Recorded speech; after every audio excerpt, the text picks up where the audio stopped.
Bonsoir tout le monde, ça y est, c'est la rentrée. Donc je vous souhaite à tous la bienvenue sur ce nouveau live de rentrée.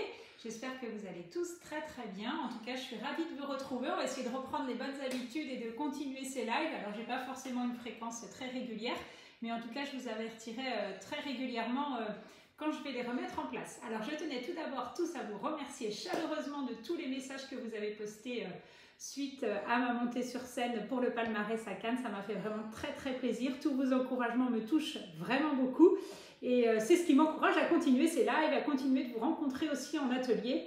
Donc voilà, vraiment un très grand merci parce que quelque part c'est grâce à vous.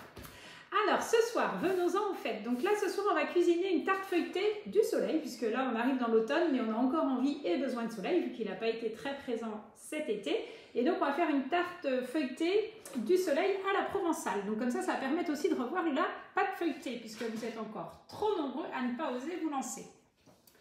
On va commencer d'abord par la garniture. Donc j'ai sélectionné la recette que j'avais mis dans mes recettes récemment cuisinées. Donc on la retrouve sur notre plateforme de recettes qui est vraiment géniale, où on retrouve plus de 8000 recettes françaises. Donc voilà son nom. Et au lieu de faire commencer à cuisiner, puisqu'en fait cette recette commence par la préparation de la pâte feuilletée, on va aller directement tout en bas et on va prendre la préparation de la garniture.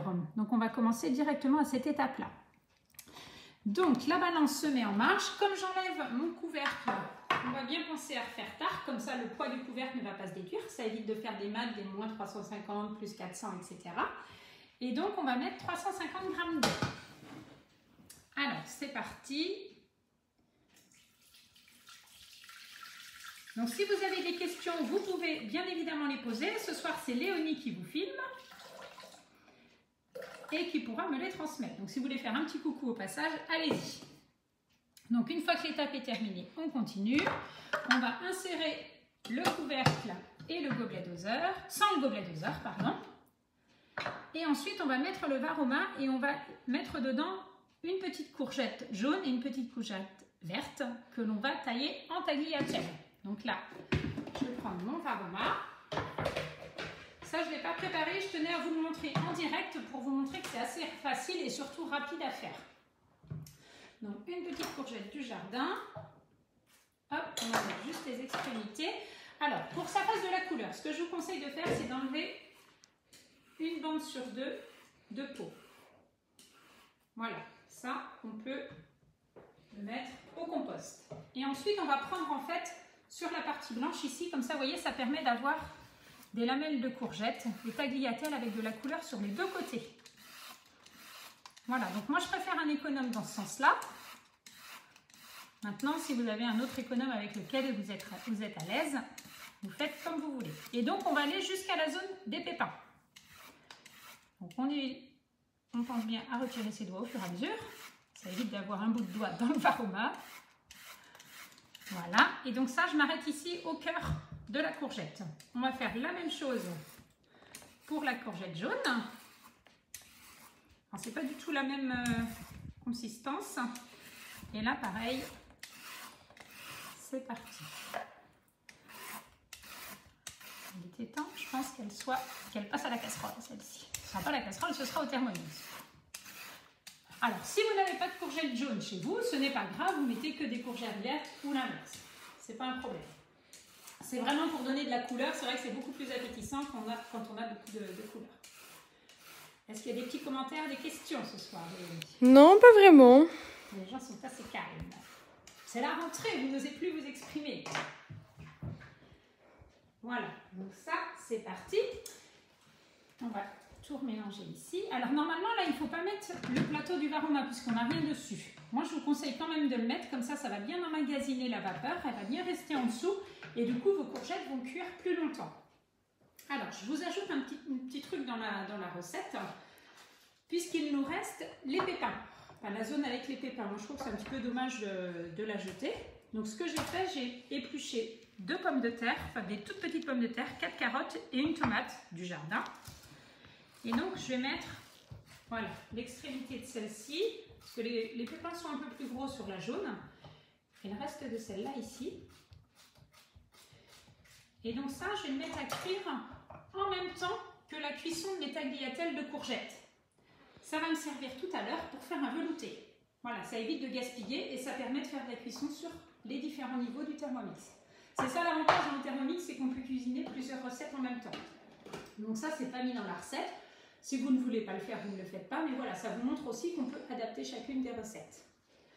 On va fermer le couvercle, on va poser le Varoma. Donc je laisse le plateau pour la vapeur, comme je vous l'expliquais, le couvercle. Et donc là, il faut lancer 12 minutes Varoma vitesse 1. Alors chez vous, vous lancez sur votre Thermomix. Moi, j'ai de la chance, j'ai mon friend à côté. Donc ça, le friend, c'est l'ami du Thermomix. Donc je vais transvaser toute cette partie-là sur mon Thermomix friend. Et je vais venir programmer ici mes 12 minutes à Varoma. Voilà. Et vitesse 2.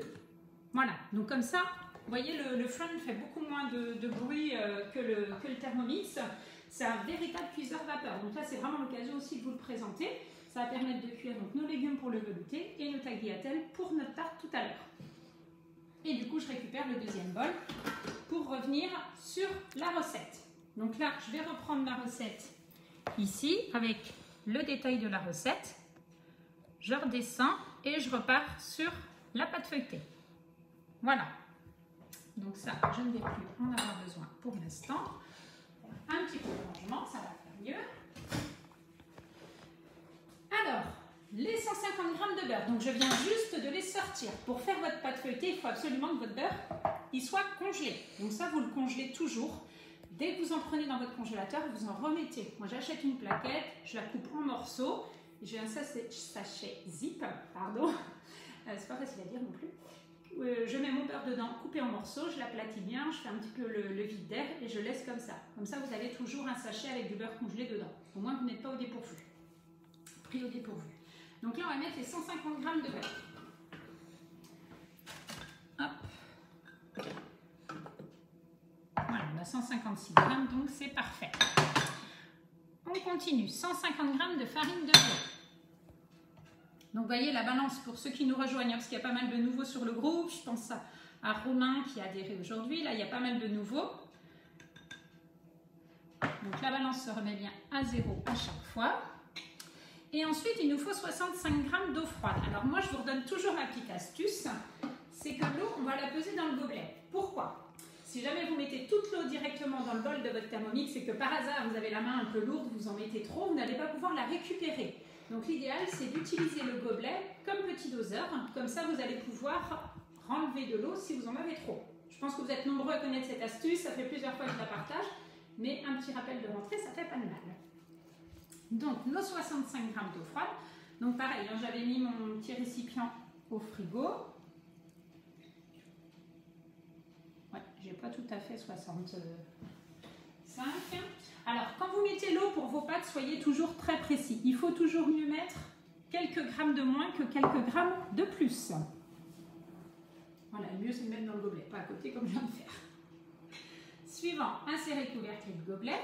Et donc là, il nous demande, donc le temps est programmé, on a bien nos 16 secondes. Et donc, tournez le sélecteur sur vitesse 6. Je ne vais pas ajouter mon eau maintenant. Je vais l'ajouter juste 4-5 secondes après que tout soit mixé. Comme ça, l'eau est bien mélangée à votre préparation, donc avec le beurre et la farine. Et ce qui permet d'avoir un bol qui va être beaucoup plus propre autour. La préparation ne va pas être propulsée autour, donc votre bol va être plus propre. Donc vous allez voir, c'est technique, il faut juste écouter quand le beurre est bien mixé. Donc là, c'est parti pour 16 secondes, vitesse 6. Donc on voit bien ici, je vais direct à 6.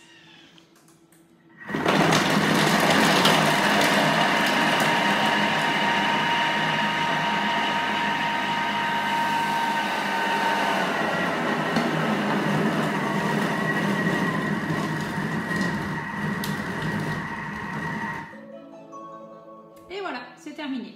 Je vais retirer ma planche à découper, parce que là, je ne vais pas en avoir besoin. Suivant. Alors, je vous montre le résultat. Regardez.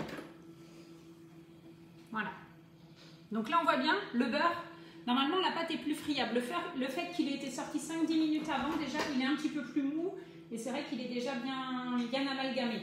Donc là, après, il nous propose de remélanger 5 secondes vitesse 3. Là, je vais même le laisser...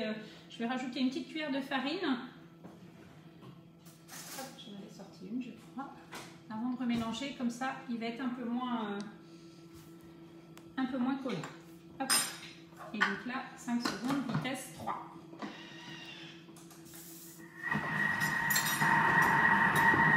Donc ça, vous pouvez ajuster.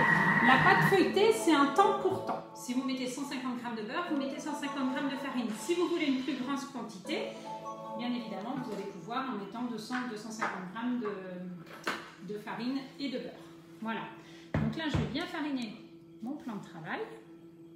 Ça, c'est super important. Et donc, on va passer à la technique. Alors, je ne vais pas forcément lire ce qu'il y a là, parce que quand on lit ce qu'il y a directement de marqué sur le Thermomix, ça peut faire un peu peur. C'est un peu de géométrie, si on veut. Faire un rectangle dont la longueur fait 3 fois la largeur, etc. Hop. Voilà. En fait, j'aurais dû avoir un deuxième assistant et vraiment sortir mon beurre au dernier moment. Même l'eau, je pense qu'il fait chaud, il fait lourd aujourd'hui, donc elle a eu tendance à se réchauffer un petit peu. C'est pour ça que ça colle un petit peu au fond de mon bol. Hein, donc bien précis au niveau des quantités d'eau aussi. Voilà, donc je vais racler le maximum. Donc la spatule est souple maintenant, donc il est beaucoup plus facile de racler tout au fond. Après, s'il en reste encore un petit peu, c'est pas trop gênant pour le reste de la recette. Alors, qui est-ce qui fait systématiquement sa pâte feuilletée maintenant depuis qu'il a le Thermomix? Est-ce qu'il y a du monde? Allez, voilà, on va pas chipoter pour ce qui reste. Hop. Donc là, on va la mettre en forme de cube. Toujours avoir un petit peu de farine autour, enfin à côté de soi pour pouvoir bien étaler. Voilà, le rouleau à pâtisserie. Et c'est parti. Donc là, voilà, la première étape, c'est d'étaler dans un rectangle. Sinon, il ne faut pas appuyer, il faut vraiment y aller tranquillement. Et ensuite, on va plier d'un tiers. Donc, on va plier là. On enlève bien l'excès de farine pour que la pâte adhère bien sur chaque tranche. On appuie. Et là, il faut tourner d'un quart de tour. Donc, c'est juste, hop, je prends ma pâte et je la remets comme ça. N'hésitez pas toujours à bien fariner votre plan de travail. Moi, je préfère faire directement sur la table plutôt que de sortir un papier dessous. Vous voyez, ça se fait vraiment très bien. C'est de la pâte à modeler. C'est génial. Et l'avantage, c'est que vous savez ce qu'il y a dedans. C'est que du beurre, de la farine et de l'eau. C'est zéro déchet aussi, le Thermomix. Alors, il y a Emmanuelle Gagné qui nous dit qu'elle l'a fait tout le temps maintenant. Ah, c'est bien, Emmanuelle. Bravo. Elle suit souvent les lives aussi, Emmanuelle. Voilà. Moi, je vous avoue, la première fois, donc bon, moi, ça fait 14 ans que je cuisine au Thermomix. La pâte feuilletée, je me disais non, mais n'importe quoi, c'est tellement facile de l'acheter. Ouais, mais quand on a vu une fois comment ça se fait, c'est très simple. Et puis, c'est surtout, voilà, au niveau du naturel, c'est zéro déchet. Hein, une pâte feuilletée, vous avez l'emballage plastique, la cartonnette, le papier sulfurisé. Là, voilà, c'est le paquet de farine. En plus, moi, je l'achète par 10 kg, donc c'est plus que zéro déchet. Et voilà, vous allez retourner d'un quart de tour, on recommence et vous faites ça 3 fois. Et voilà, votre pâte, elle est prête. Donc là, idéalement, il faut la laisser poser au moins 1 heure au réfrigérateur ou 10 minutes au congélateur. C'est l'idéal pour avoir une pâte qui va bien se feuilleter. Là, en l'occurrence, comme je voulais vraiment l'utiliser ce soir, j'en ai anticipé une. Et j'en ai fait une cet après-midi en 5 minutes. Donc celle-ci a reposé tout l'après-midi au frigo. Si vous pouvez l'anticiper la veille, c'est l'idéal. Donc on va faire l'inverse. Et on va pouvoir l'étaler. Alors, il y a Patricia qui nous dit qu'elle l'a fait tout le temps aussi et que c'est meilleur. Tout à fait. Mais par contre, Annette, elle ne la fait pas. Et elle dit que c'est bien la chose qu'elle achète. Alors voilà, c'est fini Annette. La dernière que vous avez achetée, c'était la dernière. Maintenant, on fait sa pâte feuilletée. Et donc ça, je vais la réserver au réfrigérateur. Je la mettrai tout à l'heure. Non, non, vraiment, moi, je vous encourage à les faire. C'est plus économique aussi, un Thermomix, vous le rentabilisez comme ça, en faisant vous-même. Donc là, je récupère ma pâte. Donc là, du coup, le feuilletage, il se fait avec tous les bords qu'on a pliés ici. Même chose, on farine son plan de travail et on étale. Donc là, il ne faut pas appuyer super fort. Il faut vraiment y aller tranquillou, comme on dit. Donc ça, en fait, c'est l'étape d'après. Donc, il nous explique le pliage, la laisser poser 20 minutes au réfrigérateur. nettoyer le bol et après on repasse ici. Donc là on va aller directement à l'étape du façonnage, de déballer la pâte. Voilà. Et l'étaler dans un cercle à peu près de 24 cm. Alors si vous voulez être super précis, vous prenez un mètre. Hein. Moi je prends souvent un plat pour bien faire mes ronds. Et puis avec ce qui vous reste, je vous montrerai, on peut faire des petits feuilletés, soit des petits feuilletés apéro ou refaire une mini quiche aussi. Et vraiment cette recette, je l'ai faite cette semaine un soir, je ne sais plus quand c'était, on s'est vraiment régalé. C'est une recette que je fais depuis quelques années et je trouvais c'est sympa au niveau de la présentation, même en apéritif ou quand vous avez du monde, ça fait un petit peu plus chic qu'une quiche classique. Voilà, donc là j'ai étalé à peu près ma pâte. Je prends mon plat à l'envers. J'ai le compas dans l'œil ce soir. On va détailler tout autour. Voilà. Je trouve assez facile à faire comme ça. Ça, on va le réserver ici. Alors, les morceaux qui vous restent autour, surtout vous ne les mettez pas en boule. Vous les pliez les uns sur les autres. Hein, puisque sinon vous allez casser le feuilletage. Même pour pas être trop violent dessus. Voilà, et ça on va pouvoir la réutiliser tout à l'heure si on le souhaite. Là, je vais mettre un papier sulfurisé dessous pour la travailler. Alors, une petite astuce assez pratique. Si vous la déplacez comme ça, elle va complètement se détendre votre pâte. Elle va se déformer. Donc là, on va prendre le rouleau, vous la roulez sur votre rouleau. On va rapprocher ici la feuille de papier sulfurisé et on va la dérouler à l'inverse. Voilà. Et comme j'ai pris mon papier un petit peu plus juste, voilà. Comme ça, il garde bien sa forme ronde. Donc voilà, donc ça on a fait déposer sur la plaque. Donc alors, déballer la pâte à l'aide d'un rouleau à pâtisserie, étaler la pâte feuilletée en un disque de 24 cm et la déposer sur la plaque préparée. Ça c'est fait. En partant du centre du disque de la pâte. Comme je vous disais, on fait un peu de géométrie ce soir. L'inciser en forme d'étoile. Donc on va prendre à peu près le centre de la pâte et on va faire une forme d'étoile. Voilà. Et comme ceci. Nickel. Et ensuite, ça va être assez simple. On va juste avoir à déposer les tranches de courgettes, les tomates cerises, les billes de mozzarella et le basilic. Et comme je vous dis que je suis synchro ce soir, mon Thermomix Friend sonne pour me prévenir que les tagliatelles sont prêtes. Je ne me suis pas entraînée, mais je suis trop forte. Je m'envoie des fleurs toutes seules. Et voilà. Donc ça, pensez-y à la cuisson des légumes, comme ça, c'est vraiment très très sympa. Et donc en dessous, ça va me servir tout à l'heure. C'est un peu chaud. Prenez toujours votre spatule. Je vais vous montrer avec le bol, ça va être plus simple. Voilà, mes légumes sont cuits et je vais les mixer tout à l'heure 1 minute avec le reste de jus qu'il y a dessous, du sel et du poivre. 1 minute vitesse 10 et je vais avoir mon velouté. Voilà. Alors, on va mettre maintenant les tagliatelles dessus. Alors, c'est parti.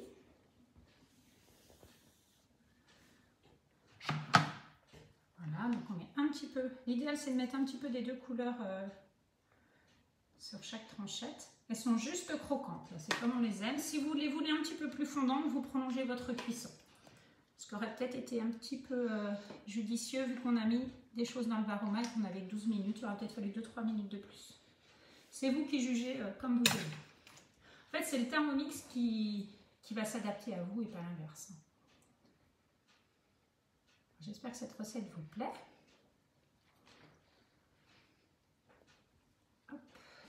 C'est chaud, hein. Je me brûle le bout des doigts.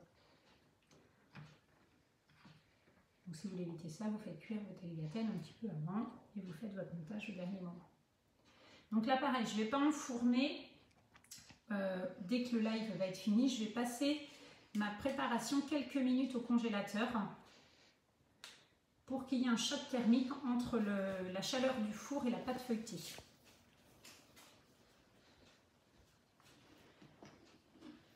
Ça va permettre que le feuilletage se fasse encore mieux. Donc ça pourrait être aussi des morceaux de poivron. Ceux qui veulent aussi peuvent ajouter, pourquoi pas, des petits dés de jambon. Là, c'est plutôt une quiche végétarienne, mais ça peut être sympa aussi à faire. Et à l'apéro, à partager aussi. Vous allez voir le résultat, je vous mettrai une photo. Hop. Alors, où est-ce qu'il n'y a pas de verre? Alors ici, donc, vous voyez le fait d'avoir fait les tagliatelles, comme je vous ai montré au départ, ça permet vraiment d'avoir des couleurs, deux couleurs de verre plutôt bien. Voilà, on peut rapprocher un petit peu ici. Voilà. Hop. Allez, une petite dernière. Et puis s'il en reste, ben, écoutez, on pourra les mettre à côté pour décorer au niveau du service. Alors, déposer les tranches de courgettes. Les tomates cerises. Alors, quelques tomates cerises du jardin. Pas toutes. Je n'en avais pas assez. J'ai dû en acheter quelques-unes. Soit on les coupe, soit on les laisse entières. Couper, c'est assez sympa et c'est plus facile pour la dégustation après. Alors sur la recette, c'est mis 8 tomates cerises. Honnêtement, vous mettez la quantité que vous voulez. Vous la garnissez. Vous avez le droit d'être plus généreux que ce qui est demandé. Il y en a peut-être qu'on fait déjà la recette. Alors je sais qu'il y en a qui la font en même temps. Je pense à Anne qui m'a demandé la liste des ingrédients. Elle avait tout ce qu'il fallait. Je sais qu'elle a un beau potager aussi. Donc j'espère que tu arrives à suivre, Anne.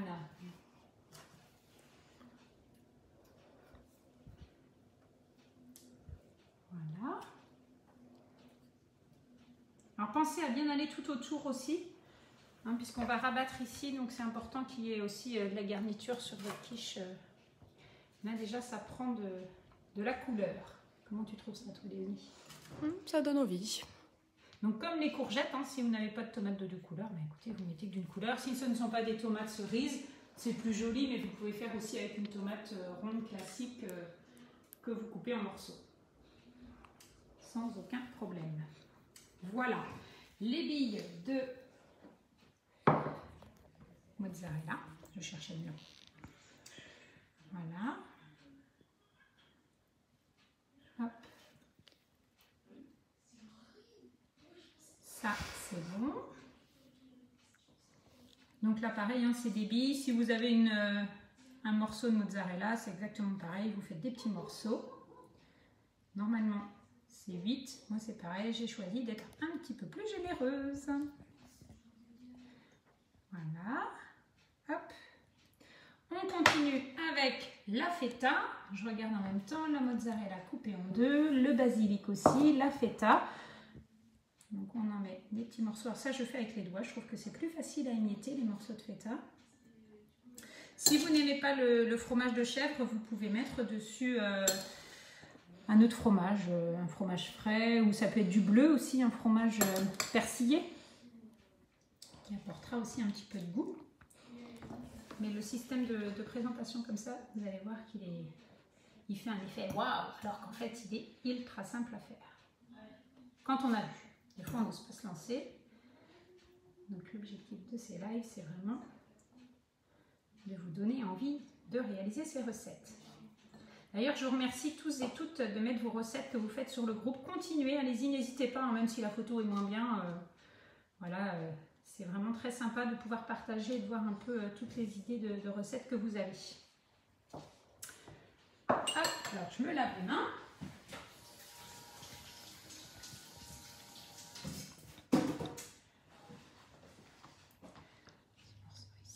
Et donc on va ajouter ensuite, on a dit le basilic. Donc ça j'aime bien prendre toujours mon petit ciseau avec tous les petits morceaux là. On va faire des petits morceaux. Alors c'est pas du basilic, c'est du romarin. Je me suis trompée en fait. Mais c'est pas grave, j'ai du basilic aussi. Je me plante souvent dans le nom des herbes. Si vous n'en avez pas, vous mettez du déshydraté. Voilà, et mon basilic. Regardez comme il est beau. J'ai un énorme pied dans le jardin. Ça, c'est vraiment sympa. D'ailleurs, je voulais vous donner une petite astuce. Si jamais vous avez un beau pied et que vous voulez le partager avec quelqu'un, vous laissez comme ça dans de l'eau. Donc, vous coupez toutes les feuilles qu'il y a en bas de la tige. Vous laissez dans l'eau et ça va faire des petites racines. Et après, vous pouvez replanter dans un petit pot et puis le partager avec des amis. Et les racines se forment au bout de quelques jours. Ça peut être sympa des fois, ou de le replanter dans un autre endroit si vous avez envie. On va ajouter du thym. Donc moi c'est pareil, c'est du thym de jardin et je laisse sécher 2-3 jours sur le rebord d'une fenêtre. Sinon c'est des herbes de Provence. Voilà, c'est plus naturel avec du thym, ça donne vraiment un très très bon goût. C'est vrai que là le fait d'avoir toutes ces herbes, c'est dommage que les odeurs ne passent pas par la caméra. Voilà. Alors, est-ce qu'on a bien fait tout ce qu'il y avait? Donc, et de l'huile d'olive, herbe de Provence, du sel et du poivre. Alors, un petit coup de moulin à poivre, peut-être un peu vite. Même chose pour le sel. Bon, si vous n'avez pas de moulin, rassurez-vous, vous pouvez faire le pot de sel classique. Je l'ai fait de la lumière, donc il est trop. Et donc, on a dit quoi? L'huile d'olive. L'huile d'olive. Alors, j'avais un petit vapeau pour pulvériser l'huile d'olive qui était super pratique et il m'a lâché cette semaine. Il faut que je retrouve. Ça permettait de bien répartir. Donc là, on fait avec la petite cuillère tout autour. Il y a Patricia qui nous dit que c'est trop beau toutes ces couleurs. C'est génial. Franchement, ouais, c'est très très joli.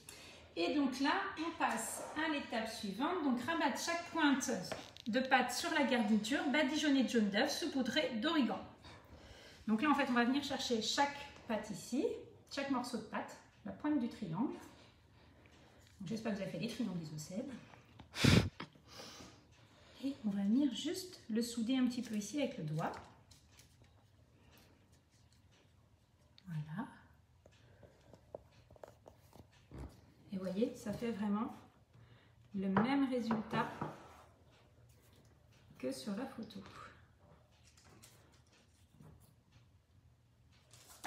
Voilà. Et donc sur la photo que je vous avais mis, comme il reste de la pâte, j'avais pris un bol, en fait, j'avais refait un rond et je refais la même chose en mini ici. Comme ça permettait d'utiliser la pâte directement et puis de refaire, d'avoir un petit peu plus en quantité. Donc soit vous faites ça, soit vous étalez à nouveau votre pâte. Là, j'aurais dû la remettre au réfrigérateur pendant la préparation pour éviter qu'elle ne soit trop molle et que le beurre ramollisse pour qu'elle soit plus facile à travailler. Mais bon, je vais le faire après. Et comme ça permet d'avoir plus de quantité. Hein, donc pensez-y aussi. Et donc je cherchais ça et mon petit pinceau. Donc là, un jaune d'œuf. Alors, hop là, j'ai mis un tout petit peu d'eau dedans. Alors vous pouvez mettre un petit peu d'eau ou de lait, ça le détend un petit peu. Je trouve que c'est plus facile à badigeonner.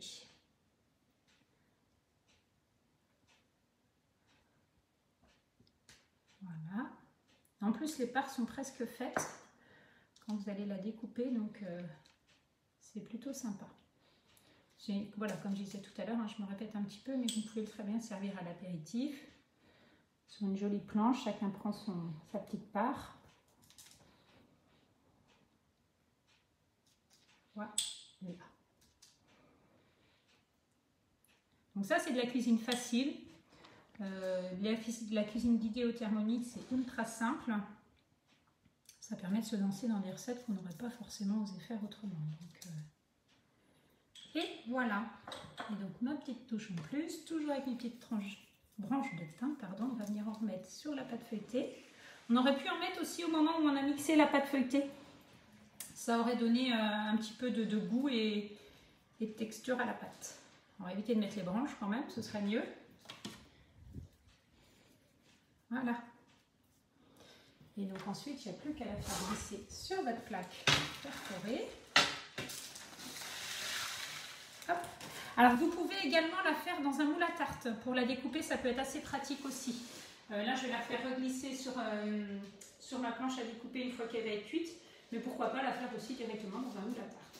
Voilà. Et donc là, je la remets quelques minutes au congélateur pour qu'elle refroidisse bien et avoir un choc thermique et que la pâte feuilletée se développe super bien. Hein, donc 5-10 minutes et pendant ce temps-là, je préchauffe mon four 25 minutes à 200 degrés. Comme ça, on sait que dans 20 minutes, on peut passer à table et servir avec une petite salade. Et le velouté qu'on va mixer tout à l'heure. Par contre, on ne va pas le mixer dans le friend puisqu'il va jusqu'à la vitesse 2, donc on va le mixer dans le bol sur le Thermomix. Voilà, si vous avez des questions, si elles n'ont pas été dites par Léonie, je répondrai directement dans les commentaires. Sinon, qu'est-ce que je voulais vous dire? Les cadeaux hôtesses du moment, ça a changé. On a vraiment un super cadeau qui change un petit peu. Donc ça, c'est vraiment sympa. Il y a quelques années, c'était que des livres. Là, c'est une trousse ménagez-vous. Donc c'est vraiment des produits de super belle qualité. Enfin, moi, je suis vraiment épatée. Vous avez une crème d'argile. Donc ça vaut quand même assez cher. Donc une super crème d'argile. Vous avez une petite éponge. Ça, c'est toujours pratique en cuisine avec un petit côté qui gratouille. Et vous avez 2 torchons de très très belle qualité, un essuie-vaisselle et un essuie multi-usage. Donc ça, c'est en cadeau hôtesse pour ce mois-ci. Donc il me reste pas mal de place la semaine prochaine. J'ai eu quelques désistements, donc n'hésitez pas à me solliciter si vous voulez faire un atelier. Ça peut être partout en France puisque ça peut être en virtuel également. Et ça vous fait gagner ces cadeaux-là que vous recevez directement chez vous. Donc voilà, n'hésitez pas. Et pour ceux qui souhaitent s'offrir le Thermomix ou si de votre entourage vous avez des personnes, il y a une offre de financement en 20 fois, donc ça fait moins de 100 €. On est à 73 € par mois, donc ça plaît énormément. Et puis il y a l'offre avec les 2 plats. Donc en fait, vous pouvez avoir ces 2 plats. Donc le plat Anna, voilà. Et également la cocotte Betty, donc qui valent 1 ou 250 €. C'est du grès naturel, c'est des cocottes qui sont vraiment super bien. Et donc vous pouvez les avoir pour seulement 30 € de plus. Et c'est éligible avec le 20 fois. Donc voilà.